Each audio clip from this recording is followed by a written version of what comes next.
Hello, it is time for Chapter 11 of Varjak Paw by S.F. Saeed.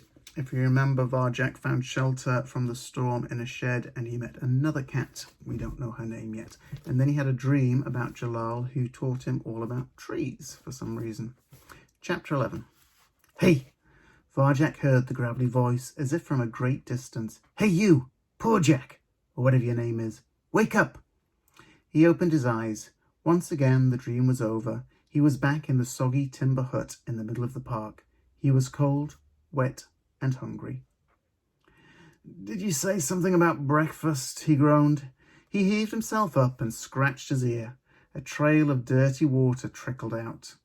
Breakfast? Said another voice. Varjak looked to the door. It was open. A comfortable-looking cat with shaggy chocolate-brown fur sat there. I haven't heard that word for a long time, she said. Remember breakfast, Holly? The spiky black and white cat, called Holly, shook her head. Did you find anything? She asked. Not a sausage, but it looks like you have. The new cat winked at Varjak. Where'd you dig him up? Mind your own business, said Holly. She turned to Varjak. The storm's over. It's time to go. He peered through the door. It was night again. It looked freezing out there. He had a memory flash, the sky bellowing with thunder. He couldn't stand to be alone so soon. Have a heart, Holly, said the chocolate-brown cat. Look at him. He's obviously not dangerous. She smiled at Varjak. My name's Tam. Don't mind Holly here. She's in a bad mood right now, but her bark's worse than her bite. That's enough, snapped Holly. Varjak looked into her eyes. They were sharp, or a sharp mustard colour. Are you going to help me find a dog? He asked. A dog? Said Tam. Her eyes were wide and round like saucers. Why? I need to talk to one. Talk to a dog? Tam whispered. I know it's difficult. Her shaggy coat shuddered. It's worse than that. Do you have any idea what you're saying? Don't listen to him, Tam, said Holly. He doesn't know anything. Yes, I do, said Varjak. Go on. Tell Tam what your name is. She smiled. I'm Varjak Paw, he said, with all the dignity he could muster. It's a noble name. I'm a Mesopotamian blue. There was a hush for a moment. Then Tam started to giggle. Holly grinned. What? Said Tam. Mesopotamia. It's where my family's from. Sounds weird, said Tam. Where is it? Varjak scratched his head. I don't exactly know, he admitted. But haven't you been there? I've only ever dreamed about it. They both laughed this time. The strange thing was, Varjak didn't mind. It wasn't like being bullied by Julius.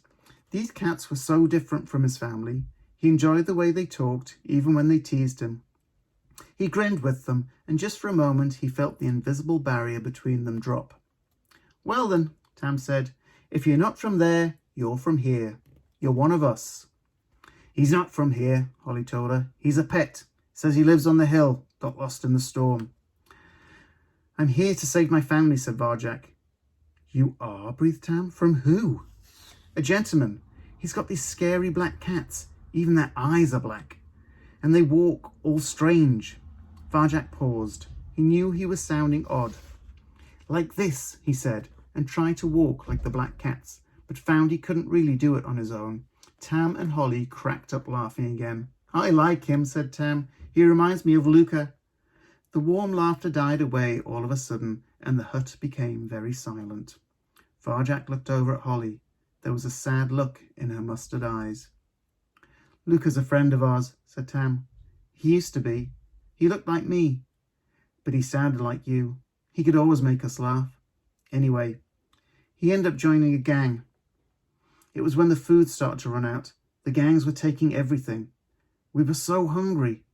I told him it was a bad idea, said Holly quietly, but he joined one anyway, and then he vanished. Some friend. He left you? Not left, said Holly. Vanished. It happens all the time in this city. She glanced at the door. Her invisible barrier was definitely up again. But that's just what friends do. They're not worth having. Why not? Varjak thought he'd give anything and do anything for a friend. Nothing could be worth more. Because they let you down. They leave you in the end. It's best to be alone. Don't worry, Varjak, said Tam. She doesn't mean it. Holly tries to act all hard, but she's the best friend you could have. And she really likes you, I can tell." "That's enough," shouted Holly. She looked hurt. "If you two are such good friends now, why don't you just go off together?" She stalked away out of the hut into the park. She was going. Varjak followed her. He had a strange feeling, like something important was slipping through his pores.